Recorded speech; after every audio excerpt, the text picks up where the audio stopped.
നമസ്തേ, എല്ലാവർക്കും ഹിന്ദി ശിക്ഷ യൂട്യൂബ് ചാനലിലേക്ക് സ്വാഗതം. കേരള ഹിന്ദി പ്രചാര സഭ നടത്തിയ ദൂസരി പരീക്ഷ ഓഗസ്റ്റ് 2024 പ്രശ്നപത്ര 2 ചോദ്യപേപ്പർ മോഡലാണ് ഇന്ന് പരിചയപ്പെടുത്തുന്നത്. ഒന്നാം പേപ്പർ കഴിഞ്ഞ വീഡിയോയിൽ ഇട്ടിരുന്നു. അപ്പോൾ ഈ രീതിയിലായിരിക്കും ചോദ്യം വരുന്നത്. കഥാമാലികയിൽ നിന്ന് ആദ്യത്തെ 6 ചാപ്റ്റർ നന്നായിട്ട് പഠിക്കുക. അതിൽ നിന്ന് നിങ്ങൾക്ക് ആദ്യം വരുന്നത് കിൻഹി 4 പ്രശ്നമൊക്കെ ഉത്തർ 2 വാക്യമേ ലിഖിയെ. ആദ്യം മുൻപേട് വരും. പിന്നെ വരുന്നത് ക്വസ്റ്റ്യൻ ആൻസർ 5 വാക്യത്തിൽ എഴുതാനുള്ളതാണ്. അപ്പോൾ ആദ്യത്തെ 6 പാഠം പഠിക്കുമ്പോൾ തന്നെ അതിൽ നിന്ന് കിട്ടും. പിന്നെ വരുന്നത് സരോജിനി നായിഡുവിൻ്റെ ഒരു ആദ്യത്തെ 6 ചാപ്റ്റർ പഠിക്കുക. അപ്പോൾ അതിൽ നിന്ന് ഒൻപേടും വലിയ ക്വസ്റ്റ്യൻ ആൻസറൊക്കെ ചോദിക്കും.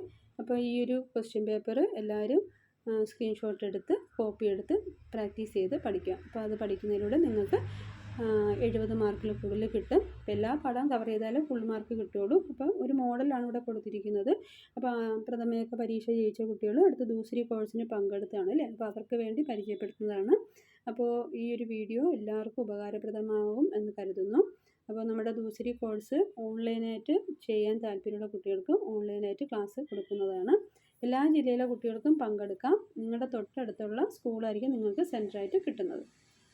അപ്പോൾ ദൂസരിയിൽ ട്രാൻസ്ലേഷൻ നന്നായിട്ട് പഠിച്ചു വയ്ക്കുക. ട്രാൻസ്ലേഷൻ്റെ ഹിന്ദി കൊടുത്തിട്ട് മലയാളത്തിൽ എഴുതാനും മലയാളത്തിൽ കൊടുത്തിട്ട് ഹിന്ദിയിൽ എഴുതാനും ഉണ്ട്. അപ്പോൾ അതിലുള്ള എല്ലാ ട്രാൻസ്ലേഷനും പഠിക്കുക. എങ്കിൽ മാത്രമേ നിങ്ങൾക്ക് ഏതെങ്കിലും ഒരെണ്ണം കിട്ടുകയുള്ളൂ. അതുപോലെ തന്നെ പിന്നെ വരുന്നത് കത്ത് പഠിക്കണം. 2 കത്ത് കൊടുത്തിട്ടുണ്ട്. പിന്നെ ഒരു പാരഗ്രാഫ് തന്നിട്ട് ആ പാരഗ്രാഫിൻ്റെ ക്വസ്റ്റ്യൻ താഴെ കൊടുത്തിരിക്കും. ആ ക്വസ്റ്റ്യൻ വായിച്ച് മുകളിൽ കൊടുത്തിരിക്കുന്ന പാരഗ്രാഫിൽ നിന്ന് ആൻസർ കണ്ടെത്തുക. അപ്പോൾ ഇങ്ങനെയാണ് ദൂസരി പരീക്ഷയുടെ സെക്കൻഡ് പേപ്പറിൽ ചോദിക്കുന്നത്. അപ്പോൾ ഒന്നുകൂടെ പറയാം. ആദ്യം വരുന്നത് കഥാമാലിക, പിന്നെ വരുന്നത് സരോജിനി നായിഡുവിൻ്റെത്, പിന്നെ വരുന്നത് ഏകാംഗിയുണ്ട്. ഏകാംഗിയിൽ 3 ചാപ്റ്റർ നന്നായിട്ട് പഠിച്ചു വയ്ക്കുക. പിന്നെ കത്ത് 2 എണ്ണം, പിന്നെ വരുന്നത് പാരഗ്രാഫ് തന്നിട്ട് ക്വസ്റ്റ്യൻ ആൻസർ എഴുതാനുള്ളത്, പിന്നെ ട്രാൻസ്ലേഷൻ. അപ്പോൾ ഇത്രയാണ് സെക്കൻഡ് പേപ്പറിൽ വരുന്നത്. അപ്പോൾ നമ്മുടെ ഈ ചാനൽ ഹിന്ദി ശിക്ഷ യൂട്യൂബ് ചാനൽ ഇതുവരെയും കാണാത്തവർ മറ്റു കൂട്ടുകാർക്ക് അയച്ചു കൊടുക്കുക. ലൈക്ക് ചെയ്യുക, ഷെയർ ചെയ്യുക, സബ്സ്ക്രൈബ് ചെയ്യുക. അപ്പം നിങ്ങളുടെ അഭിപ്രായങ്ങൾ കമൻറ്റ്സ് ബോക്സിൽ അറിയിക്കുക.